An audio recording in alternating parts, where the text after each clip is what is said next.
તો આગળ વાત કરીએ તો રાજ્યમાં ઉત્તર પશ્ચિમના પવન ફૂંકાતા હીટવેવની આગાહી છે। અમદાવાદ સહિત અનેક શહેરોમાં હીટવેવની ચેતવણી છે।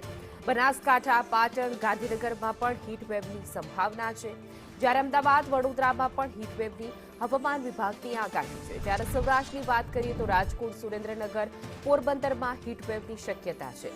ભાવનગરમાં 45.2 ડિગ્રી સાથે રાજ્યનું હોટેસ્ટ સિટી બન્યું હતું। અમદાવાદીઓ પણ 43.7 ડિગ્રી તાપમાનમાં શેકાયા તો ગાંધીનગરમાં 43.5 ડિગ્રી જેટલું તાપમાન નોંધાયું હતું। રાજકોટમાં પણ 43.1 ડિગ્રી નોંધાયું। કચ્છના કંડલામાં તાપમાન 43.2 ડિગ્રી જેટલું નોંધાયું।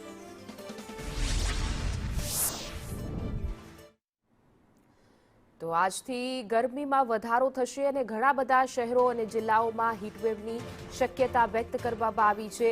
ભાવનગરમાં ગરમીએ હાહાકાર મચાવ્યો હતો। 45 ડિગ્રી તાપમાન સાથે હોટેસ્ટ સિટી બન્યું હતું। ગઈકાલે પણ અલગ અલગ શહેરોમાં તાપમાન જે છે તે 45 ડિગ્રીને પાર નોંધાયા છે, જ્યારે સૌરાષ્ટ્રના રાજકોટ, ભાવનગર હોય કે પછી મોરબી જેવા જે શહેરો છે એમાં પણ હીટવેવની આગાહી વ્યક્ત કરવામાં આવી છે।